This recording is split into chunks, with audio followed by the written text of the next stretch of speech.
Assalamualaikum warahmatullahi wabarakatuh dan selamat sejahtera. Baiklah, hari ini saya akan membentangkan poster saya yang bertajuk Ke Arah Keselamatan Pekerjaan melalui aspek ergonomi atau dalam bahasa Inggerisnya Work/Ergonomic Environment Towards Occupational Safety.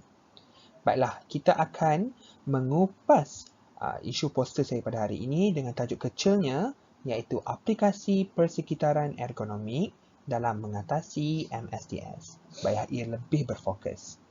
Baiklah, apa itu MSDS? MSDS merupakan musculoskeletal disorders iaitu satu gangguan musculoskeletal yang memberi kesan terhadap otot, saraf, saluran darah, ligamen dan tendon. Antara faktor risiko yang meningkatkan risiko menghidapi MSDS adalah pekerjaan yang melibatkan aktiviti mengangkat beban, menarik dan menolak beban, bekerja dalam keadaan yang tidak selesa, serta pekerjaan yang memerlukan tingkah laku yang berulang. Aplikasi aspek ergonomik di tempat kerja boleh mengelakkan MSDS daripada berlaku dengan cara menjadikan kondisi pekerjaan sesuai untuk individu pekerja. Baiklah, seterusnya kita pergi ke statistik MSDS. Baiklah, menurut laporan kecederaan dan keracunan berkaitan pekerjaan di Malaysia pada tahun 2016, 249 kes telah dilaporkan daripada jumlah keseluruhan iaitu sebanyak 5,960 kes atau 4% daripada keseluruhan penyakit berkaitan pekerjaan yang dilaporkan di Malaysia pada tahun 2016 adalah berkaitan MSDS. MSDS merupakan penyakit berkaitan pekerjaan kedua tertinggi dilaporkan pada tahun tersebut. Biro Statistik Pekerjaan di US pada 2013 melaporkan bahawa MSDS merangkumi sebanyak 33% daripada jumlah keseluruhan penyakit berkaitan pekerjaan yang telah dilaporkan. Oleh yang demikian, MSDS wajar diberi perhatian kerana statistik menunjukkan bilangan yang signifikan untuk diberi perhatian dan diambil tindakan. Baiklah, seterusnya kita pergi ke langkah-langkah menangani MSDS melalui persekitaran ergonomi. Baiklah, yang pertama kita hendaklah menggalakkan laporan awal gejala MSDS.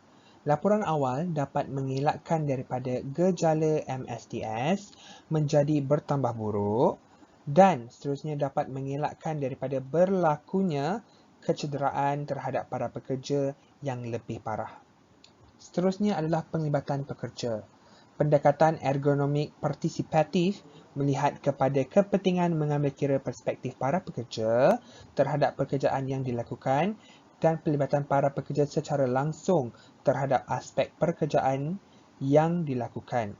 Sebagai contoh, para pekerja diberi peluang untuk melaporkan sebarang potensi bahaya di tempat kerja dan menyuarakan pendapat untuk menjadikan tempat kerja lebih selesa. Yang ketiga adalah menjadikan latihan. Latihan adalah penting dalam aspek ergonomik.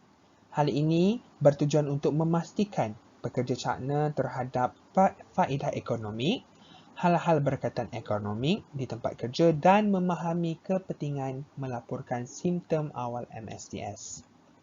Seterusnya adalah mementingkan sokongan oleh pihak pengurusan. Kaki tangan pengurusan yang komited dalam kebajikan pekerja adalah kritikal dalam menjayakan aplikasi aspek ergonomik di tempat kerja.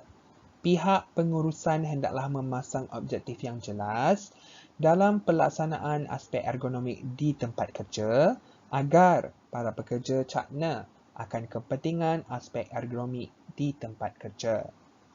Seterusnya adalah mengenal pasti masalah.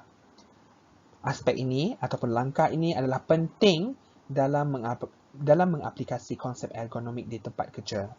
Hal ini bertujuan untuk mengenal pasti masalah ergonomik yang boleh membawa kepada MSDS. Seterusnya adalah menilai kemajuan. Penilaian dan pembetulan berskala adalah diperlukan untuk melihat sejauh mana keberhasilan proses ergonomik di tempat kerja agar penambahbaikan secara berterusan dapat diteruskan serta menjamin kejayaan yang berterusan. Pengaplikasian konsep ergonomik di tempat kerja memerlukan perhatian pihak pengurusan supaya objektif proses ergonomik dapat dijayakan.